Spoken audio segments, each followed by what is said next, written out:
श्री जयराम रमेश ने अपने पत्र में नड्डा जी को 24 घंटे का समय दिया था।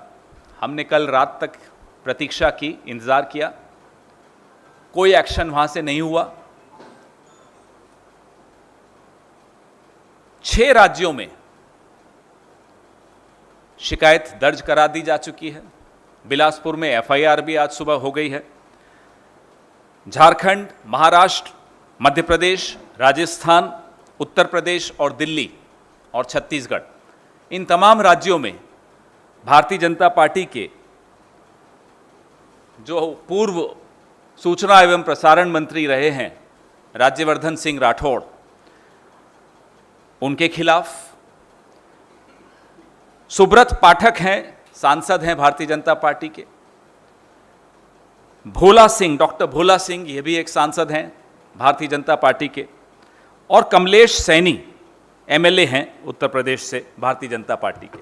तो अब तक, कल तो हमने जो इस फिल्म के कलाकार हैं उनके खिलाफ एफआईआर की थी।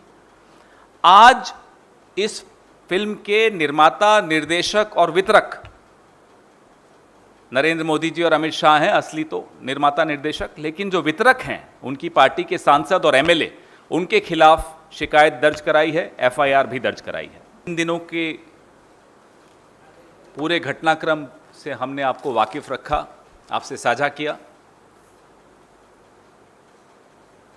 शनिवार को हमारे महासचिव प्रभारी श्री जयराम रमेश ने भारतीय जनता पार्टी के अध्यक्ष श्री जयप्रकाश नड्डा को एक पत्र लिखा।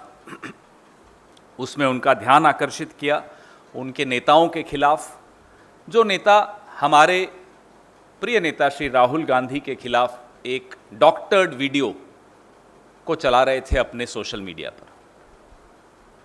कल हमने आपसे साझा किया कैसे एक चैनल, जिस चैनल ने ये सबसे पहले वीडियो चलाया, उसके खिलाफ हमने कानूनी कार्रवाई शुरू की और एक एफआईआर दर्ज कराई। ये पहली बार नहीं हो रहा, लगातार एक के बाद एक उदाहरण आपको मैं बता सकता हूं जब भारतीय जनता पार्टी के लोग आतंकियों के साथ शामिल पाए गए या आतंकी भारतीय जनता पार्टी के सक्रिय सदस्य। ध्रुव सक्सेना से शुरू कीजिए। ध्रुव सक्सेना आईएसआई के साथ जुड़ा हुआ पाया गया। कौन था ध्रुव Saxena? Office bearer Bharatiya Janata party. उसके बाद आप देखिए सतना में टेरर फंडिंग केस 2017 में 2019 में बलराम सिंह, यह भी भारतीय जनता पार्टी का एक वर्कर सतना से गिरफ्तार हुआ। कश्मीर में भारतीय जनता पार्टी की टिकट पर दक्षिण कश्मीर में एक अरेस्ट हुआ। वह हथियार सप्लाई करता था आतंकवादियों को। मैं उसका भी विनीत जी को कहूंगा कि आपके व्हाट्सएप ग्रुप से भेज देंगे, जो उसका नॉमिनेशन पेपर है। तारिक अहमद मीर उसका नाम था। अहमद जो थे वो नवीद बाबू नाम के व्यक्ति को हथियार सप्लाई करते थे। ये सब मीडिया ने क्यों नहीं चलाया, यह बहुत बड़ा सवाल है। हो सकता है कोई दबाव हो। डीएसपी देविंदर सिंह, उसका तो जो ऑर्डर एलजी ने निकाला, उसमें लिखा कि we are satisfied that in the interest of the security of state it is not expedient to hold an inquiry in the case of Devinder Singh. राष्ट्र हित में देविंदर सिंह के खिलाफ जांच नहीं होनी चाहिए, ये एलजी लिख कर दे रहे हैं। बताइए कौन सा राष्ट्र हित है? ये किसका हित साध रहे हैं? सरेआम डीएसपी देविंदर सिंह आतंकवादियों के साथ, हथियारों के साथ रंगे हाथों पकड़ा जाए, उसके बाद उसको आप सिर्फ नौकरी से बाहर कर दो और कहो इंक्वायरी की आवश्यकता नहीं है। अफजल गुरु ने डीएसपी देविंदर सिंह का नाम कितनी बार लिखा है, वह भी आपको चलाना चाहिए। राष्ट्रहित उसी में है। उसके बाद उदयपुर का हमने आपको बताया कैसे रियाज अतारी, उसको 2019 के नवंबर में भारतीय जनता पार्टी के सदस्यता अभियान में भारतीय जनता पार्टी के जिलाध्यक्ष, भारतीय जनता पार्टी का सदस्य बनाते हुए उसकी तस्वीर हमने आपको जारी की। उससे ज्यादा बड़ा सबूत क्या हो सकता है? कल जो कश्मीर में ग्रामीणों ने एक आतंकवादी पकड़ा, वह भारतीय जनता पार्टी की आईटी सेल, माइनॉरिटी मोर्चा की आईटी सेल का प्रभारी निकला, स्टेट का। तो एक के बाद एक अगर इतने उदाहरण, आसाम के भी कुछ उदाहरण हैं। अब एक मोहम्मद फारूक खान, एक कन्विक्टेड टेररिस्ट, मसूद अजहर ने उसको ट्रेन किया, जेकेएलएफ का मेंबर था, municipal election ward number 33 Srinagar से भारतीय जनता पार्टी के टिकट पे लड़ता है। इससे बड़े उदाहरण कुछ मिल सकते हैं आपको किसी और पार्टी में? ये राष्ट्रवादी अपने आप को कहते कैसे हैं? गलती हो जाए, एक आध कोई आपकी पार्टी में घुस गया हो, आतंकवादी निकले, चलो समझ में आता है, नहीं आपने ध्यान दिया होगा। गृह मंत्री के पीछे बैठा था, कल जो गिरफ्तार हुआ आतंकवादी, गृह मंत्री के साथ उसकी फोटो है। गृह मंत्री खुद सुरक्षित नहीं है, अगर उन्हें जानकारी नहीं थी तो ये बहुत हैरानी की बात। कल रविंद्र रैना के साथ उसकी फोटो जारी हुई। जम्मू कश्मीर एक बहुत सेंसिटिव स्टेट रीजन है, वहां आप देख रहे हैं कि आतंकवादी ना केवल भारतीय जनता पार्टी का ऑफिस बेरर है, अमरनाथ यात्रा पे हमले की योजना बनाने वाला व्यक्ति एक चित्र में गृह मंत्री के पीछे बैठा हुआ पाया जाए। बताइए इस देश की हालत क्या बना दी है। इसलिए जांच ऐसी होनी चाहिए, किसके तार कहां जुड़े हैं, इस देश को अब मालूम होना चाहिए। कंप्लेंट्स मैं आपको राज्यों की लिस्ट बता देता हूं। झारखंड, महाराष्ट्र, मध्य प्रदेश, राजस्थान, उत्तर प्रदेश, दिल्ली, बिलासपुर, छत्तीसगढ़। भिजवा देंगे आपको, नाम भिजवा देंगे। एफआईआर बिलासपुर में आज सुबह हुई है,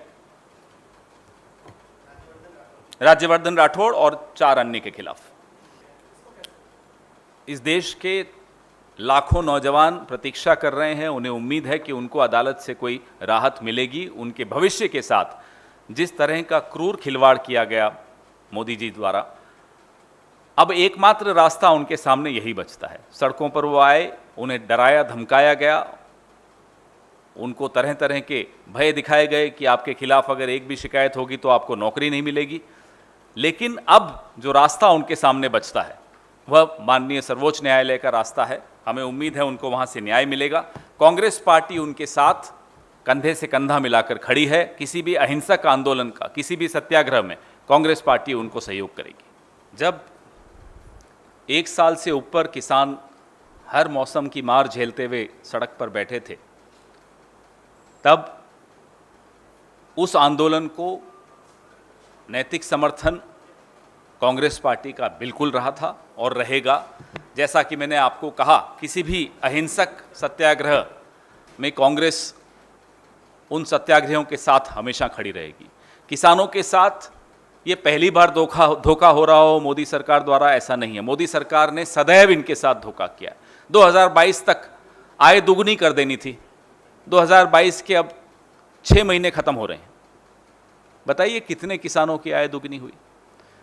आपने पंजाब चुनाव को देखते हुए आनन फानन में उनको वादे किए और काले कृषि कानून लंबित रखे, हटाए, पीछे विड्रॉ किए, लेकिन क्या हुआ एमएसपी का? क्या हुआ उन तमाम वादों का जो आपने उस वक्त किए थे उनका धरना खत्म करने के लिए? यह सोचते हैं कि ये लोगों की आंखों में बार बार धूल झोंक सकते हैं। वो जवान हो, 1 रैंक 1 पेंशन का वादा किया, 9 रैंक 9 पेंशन पे ले आए। वो किसान हो, आय दुगनी करने की बात की, जो आय मिलती थी उससे भी आधी कर दी। तो हर वर्ग के साथ छलावा हुआ है, हर वर्ग अपने आप को ठगा हुआ महसूस करता है। आने वाले कुछ महीनों में लोगों का रोष, लोगों का गुस्सा, हमें इस देश की अब चिंता हो रही है। मोदी सरकार को भी चिंता करनी चाहिए और तुरंत कदम उठाने चाहिए किसानों को राहत पहुंचाने के लिए। नौजवानों जो बेरोजगारी का रिकॉर्ड टूटा है 45 साल का, उस दिशा में कुछ कदम उठाने चाहिए। अब ये तालियां बटोरने का व्यापार अब इन्हें बंद कर देना चाहिए। सबसे पहला केस हेट स्पीच का एक व्यक्ति हैं जिनके खिलाफ लगना चाहिए, जिन्होंने भाषण में कहा था कि वो कपड़ों से पहचाने जाते हैं। मैं आप पर छोड़ता हूं, उस व्यक्ति का नाम चलाइएगा। उसका नाम मैं बता भी देता हूं, शायद आप नहीं चला पाएँ, उम्मीद करता हूं कहीं लाइव भी चल रहा होगा। उनका नाम है नरेंद्र मोदी और वो इस देश के प्रधानमंत्री हैं। देश के प्रधानमंत्री अपना राजधर्म भूल कर कहते हैं कि कपड़ों से पहचाने जाते हैं, ये होती है हेट स्पीच। और अगर ये हेट स्पीच का कानून रेट्रोस्पेक्टिव इफेक्ट से लगेगा तो सितंबर 2002 में एक व्यक्ति हैं जिन्होंने खैरलांजी में भाषण दिया था, हम पांच हमारे 25, उसका नाम भी नरेंद्र मोदी था, तब वो मुख्यमंत्री था एक राज्य का। तो हेट स्पीच पे वो जरूर कानून लाएं, मगर हमारा निवेदन है उनसे कि रेट्रोस्पेक्टिव इफेक्ट से लाएं। और सबसे पहले इस व्यक्ति जिनका मैंने आपके सामने नाम लिया, पहला केस उनके खिलाफ दर्ज होना चाहिए। दूसरा, आपका सवाल महाराष्ट्र पे था। जो महाराष्ट्र में पिछले 2.5 साल में हुआ, उसकी परिणति यह हुई है, जो आजकल सोशल मीडिया पे जिसको अब ईडी सरकार कहा जाता है, एकनाथ और देवेंद्र फडणवीस की सरकार बनी है, उसके पीछे जो घटनाक्रम हुआ, तमाम एजेंसीज का दुरुपयोग, इलेक्टोरल बॉन्ड्स से, और वैसे जिस तरह से अरबों रुपया भारतीय जनता पार्टी पर आरोप है कि उन्होंने कमाया है, उस पैसे का दुरुपयोग, और एक छटपटाहट कि सुबह 4 बजे शपथ लेने साहब पहुंच जाते थे और अब वही साहब बीए करने के बाद फिर से 12वीं में आ गए। तो शरद पवार जी जो कह रहे हैं, मेरे हिसाब से वो जानते हैं वो क्या कह रहे हैं, वो बिल्कुल ठीक कह रहे हैं। इस तरह की बुनियाद पर बनी हुई सरकार ज़्यादा दिन नहीं टिक सकती।